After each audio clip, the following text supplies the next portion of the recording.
Assalamualaikum warahmatullahi wabarakatuh. Perkenalkan, kami dari kelompok 5 yang beranggotakan Nurul Mawaddah, Nurul Asiyah, dan Maudi Yana Parida Yasmin. Di sini kelompok kami ingin menjelaskan tentang populasi, sampel, dan teknik sampling.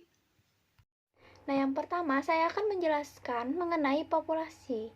Jadi populasi itu adalah suatu kesatuan individu atau subjek pada wilayah dan waktu dengan kualitas yang akan diamati atau diteliti. Jadi, untuk populasi penelitian itu dapat dibedakan menjadi dua. Apa saja sih? Yang pertama itu adalah infinite, yang kedua itu adalah finite. Saya jelaskan dulu mengenai finite-nya. Jadi finite adalah suatu populasi yang jumlah anggota populasinya itu dapat diketahui, misalnya jumlah siswa pada sekolah. Dapat kita ketahui datanya berapa saja jumlah siswa di sekolah. Sedangkan infinite, kalaunya infinite itu adalah sesuatu populasi yang anggotanya tidak dapat diketahui. Misalnya kita menghitung berapa jumlah konsumen atau berapa jumlah orang-orang yang datang ke toko tersebut sekolah. Sedangkan infinite, kalaunya infinite itu adalah sesuatu populasi yang anggotanya tidak dapat diketahui. Misalnya kita menghitung berapa jumlah konsumen atau berapa jumlah orang-orang yang datang ke toko tersebut. Nah, selanjutnya itu saya menjelaskan mengenai sampel.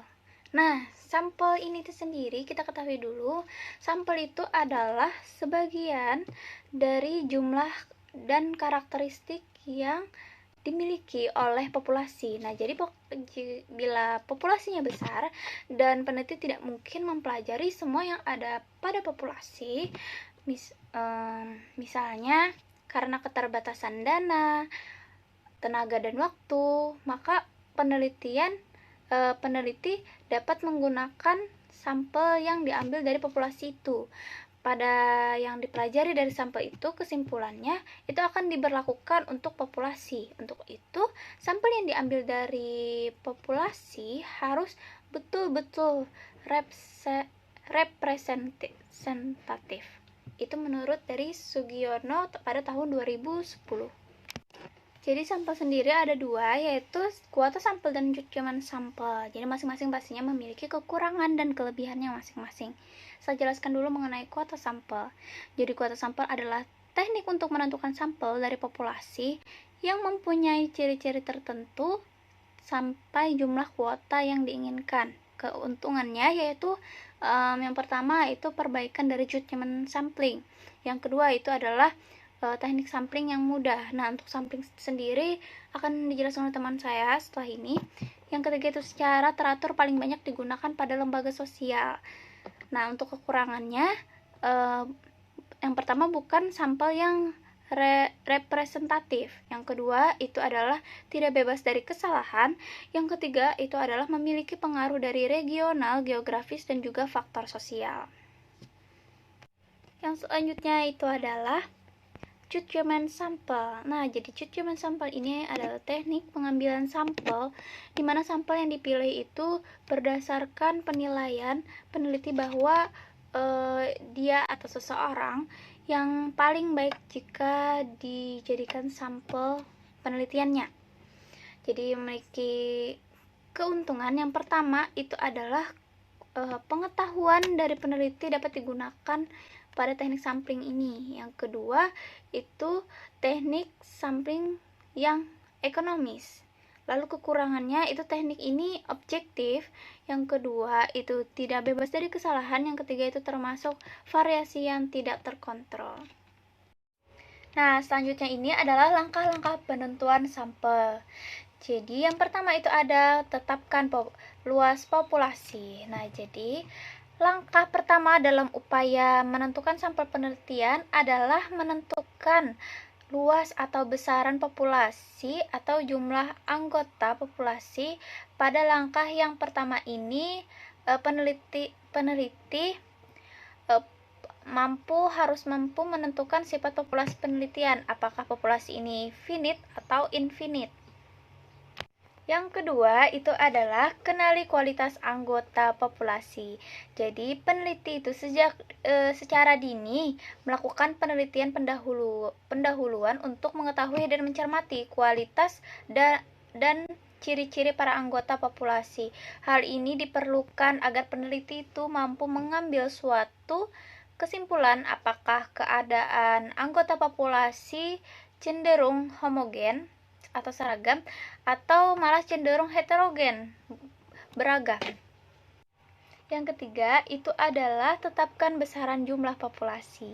Jadi pengkajian selanjutnya itu adalah menentukan jumlah sampel yang akan dipergunakan untuk anggota populasi dalam penelitian. Kiranya belum terdapat standar baku sebagai patokan untuk menentukannya jumlah sampel penelitian yang representatif atau mewakili anggota populasi. Di sini saya ingin melanjutkan materi dari teman saya, yaitu teknik pengambilan sampling. Yaitu teknik sampling adalah suatu cara atau teknik yang digunakan untuk menentukan sampel penelitian. Teknik pengambilan sampel ini dalam beberapa buku sering disebut dengan teknik sampling. Untuk menentukan atau memilih teknik sampling ini harus memperhatikan dan mendasarkan daripada langkah-langkah penentu sampel pada uraian di atas. Teknik sampling dalam penelitian secara garis besar dibedakan menjadi dua, yaitu teknik dengan probability sampling dan teknik dengan non-probability sampling.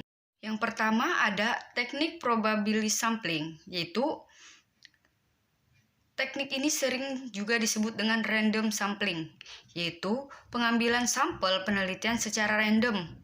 Teknik sampling ini cocok dipilih untuk populasi yang bersifat finite, artinya besaran anggota populasi dapat ditentukan oleh lebih dahulu. Kemudian ada beberapa teknik probability sampling, yaitu yang pertama ada sampel random sampling, yaitu sampel acak sederhana adalah salah satu elemen di mana setiap populasi memiliki kesempatan dan independen yang sama untuk dijadikan sebagai sampel, yaitu sampel dipilih dengan metode pengacakan. Contoh teknik sampel acak sederhana yaitu lempar koin, lempar dadu, metode undian. Kemudian ada systematic sampling, yaitu teknik pengambilan sampel merupakan perbaikan dari sampel acak sederhana. Metode ini mengharuskan melengkapi informasi tentang populasi. Cara menentukan ukuran sampel yaitu N kecil itu sama dengan ukuran sampel, N besar sama dengan ukuran populasi. Kemudian ada keuntungan dan kekurangan, yaitu keuntungan merupakan metode yang sederhana untuk memilih sampel. Kemudian kekurangan, informasi dari setiap individu sangat penting. Kemudian ada stratified sampling, yaitu perbaikan dari metode sebelumnya. Saat menggunakan teknik ini, peneliti membagi populasi dalam tingkatan beberapa karakter dasar dan dari setiap kelompok homogenitas yang lebih kecil. Kemudian ada disproportionate stratified sampling, yaitu ukuran dari sampel pada setiap kesatuan tidak seimbang terhadap ukuran satuan, tapi tergantung pada pertimbangan, termasuk keputusan seseorang dan kesepakatan. Metode sampel ini lebih efektif untuk membandingkan tingkatan yang mempunyai kemungkinan kesalahan. Kemudian, proportionate stratified sampling, yaitu keseimbangan sampel mengarah pada pemilihan dari setiap satuan sampel yang seimbang pada ukuran kesatuan. Kemudian, optimum allocation stratified sampling, yaitu perwakilan komprehensif yang lebih baik daripada stratified sampel yang lain. Keuntungan, perbaikan dari yang sebelumnya. Kemudian kekurangan, banyak memakan biaya dan waktu. Kemudian ada multi-pen or double sampling, yaitu secara umum ini bukan metode yang baru, tapi hanya penerapan baru dari teknik sampling. Ini paling banyak digunakan untuk membangun reliabilitas sampel. Kemudian keuntungan dari metode tersebut yaitu prosedur sampling ini mengarah pada kesimpulan, mengarah pada penentuan ketelitian yang bebas berdasarkan pada jumlah penelitian. Kemudian kekurangan yaitu perencanaan dan administrasi lebih rumit. Selanjutnya ada multi-stage sampling, yaitu sampel ini lebih menyeluruh dan mewakili populasi. Pada jenis ini, sampel utama adalah kelompok inklusif dan sampel kedua adalah subkelompok dan akan dipilih yang sesuai dengan satu dan hanya satu kelompok. Kemudian, cluster sampling atau area sampling, yaitu untuk memilih kelompok yang utuh sebagai keseluruhan. Dapat diketahui melalui cluster sampling. Baik, lanjutan non-probability sampling ada dua jenis yang kita ketahui. Yang pertama adalah incidental or accidental sampling. Nah, menurut Sugiono pada tahun 2010, istilah incidental atau tidak disengaja ini, sampling incidental adalah teknik penentuan sampel berdasarkan kebetulan, yaitu siapa saja yang secara kebetulan atau incidental bertemu dengan peneliti dapat digunakan sebagai sampel. Bila dipandang orang tersebut yang ditemui adalah itu cocok, maka digunakan sebagai sumber data. Accidental sendiri merupakan teknik dalam memilih sampel. Peneliti tidak mempunyai pertimbangan lain kecuali berdasarkan kemudahan saja. Seseorang diambil sebagai sampel karena kebetulan orang tadi ada di situ atau ada di tempat tersebut. Oleh karena itu, ada beberapa penulis menggunakan istilah accidental sampling ini sebagai tidak disengaja atau kebetulan saja. Jenis sampel ini sangat baik jika dimanfaatkan untuk peneliti